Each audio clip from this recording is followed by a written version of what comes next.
नमस्कार दोस्तों, राज न्यूज़ में आपका स्वागत है। दोस्तों मैं आ गया हूँ आपके बीच में राज न्यूज़ के माध्यम से। आज हम बात करने वाले हैं पेंशन के बारे में। जी हाँ दोस्तों, 1 अक्टूबर 2025 से पेंशन में बड़े अपडेट किए गए हैं, बदलाव किए गए हैं।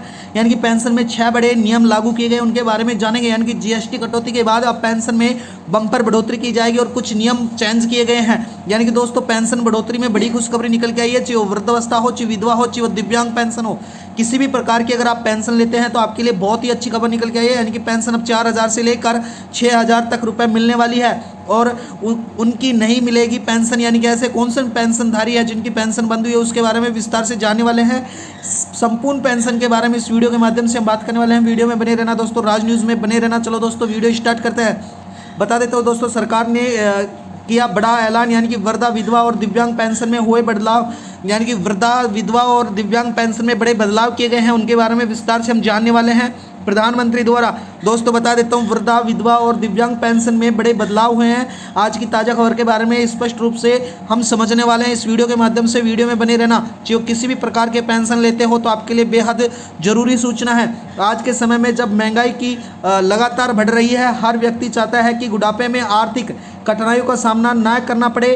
खासकर वे लोग जो समाज के कमज़ोर तबकों से आते हैं, यानी कि जैसे वृद्धजन, विधवा महिलाएं, दिव्यांग व्यक्तियों के लिए पेंशन योजना जीवन रेखा की तरह है होती है, जो दिशा के सरकार के सितंबर 2025 से एक बड़ा कदम उठाया है, जो लाखों जरूरतमंद किसानों को, बड़ा जो वृद्धावस्था नागरिकों को फायदा मिलने वाला है। कि दोस्तों वृद्धावस्था पेंशन हो, चाहे विधवा पेंशन हो, उनके बारे में विस्तार से हम जानने वाले हैं आगे। चाहे वो विकलांग अवस्था हो, उसके बारे में भी विस्तार से जानने वाले हैं कि अब कितनी कितनी पेंशन मिलने वाली है।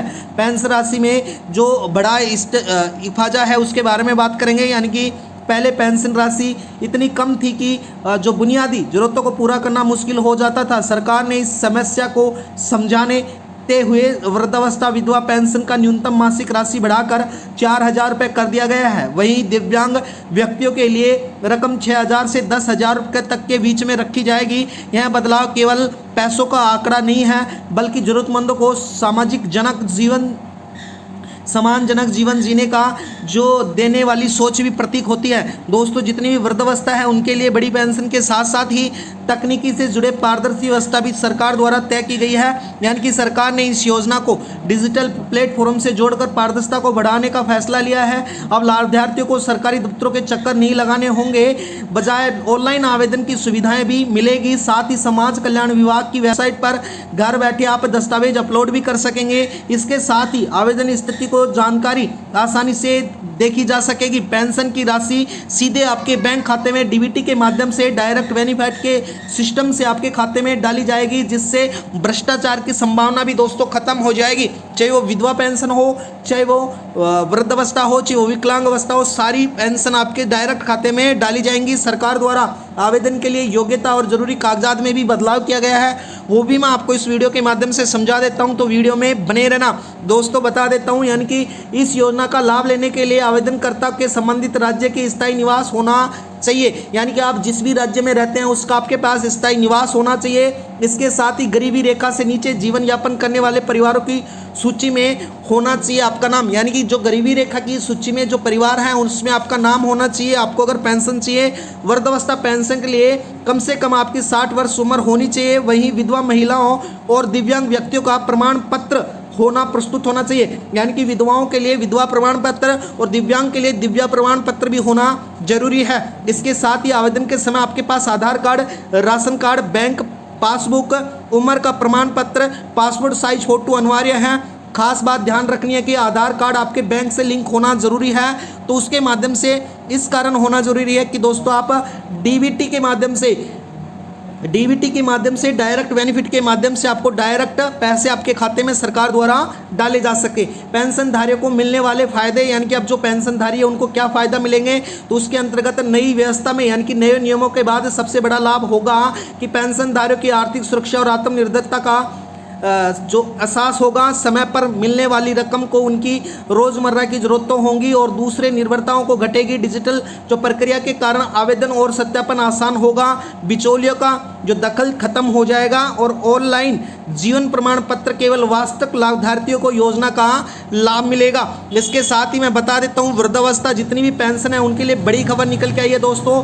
इसके साथ ही समाज में सकारात्मक असर पड़ेगा, यानी कि इस योजना से केवल व्यक्तित्व स्तर पर ही बल्कि समाज में सामुदायिक विकास की योगदान देगी। बुजुर्ग, विधवा महिलाएं और दिव्यांग लोगों को आत्मनिर्भरता के साथ जो समाज जीने का अवसर मिलेगा। साथ ही आर्थिक आत्मनिर्भरता की उनकी सामाजिक स्थिति मजबूत होगी, परिवार का बोझ कम होगा, जो पहले समाज की बराबरी और सामाजिक न्याय की भावना मिलने लगी थी। दोस्तों बता देता हूँ, ये जितनी भी जो पेंशनधारी हैं, चाहे वृद्धावस्था हो, चाहे विकलांग हो, चाहे वो विधवावस्था, सबके लिए महत्वपूर्ण पहल निकल के आई है। सरकार द्वारा भविष्य की दिशा और जो दीर्घकालीन महत्व है वो क्या होने वाला है। सरकार का यह निर्णय न केवल जो तत्काल राहत प्रदान करेगा बल्कि आने वाले समय में समाज के जो कमजोर वर्ग हैं उनको स्थायी सुरक्षा देने की दिशा से अहम कदम होगा। पेंशन राशि में वृद्धा एवं डिजिटल प्रक्रिया की यह योजना के अधिक पारदर्शी और प्रभावी बनेगी। दीर्घकालीन रूप से यह पहल एक समाज सेवी समाज का निर्णय की सहायता साबित होगी, जहां इस व्यक्ति की सुरक्षा और आत्मनिर्भर का फायदा मिलेगा। इसके साथ ही मैं बता देता हूं, यानी कि इस लेख के सामान्य जानकारी उद्देश्य से प्रस्तुत की जाएगी। जो पेंशन राशि की शर्त और आवेदन प्रक्रिया समय समय पर बदल सकती है। कृपया आवेदन करने से पहले आपको संबंधित विभाग में या आधिकारिक वेबसाइट पर न्यूनतम जानकारी आवश्यक प्राप्त कर लें, उसके बाद भी आवेदन करें। तो दोस्तों आज के लिए इतना ही। राज न्यूज़ को सब्सक्राइब करना। राज न्यूज़ के माध्यम से रोज़ हमारी इसी प्रकार से नई नई अपडेट आती रहती है। धन्यवाद दोस्तों, वीडियो में निकले। आपका दिन शुभ हो।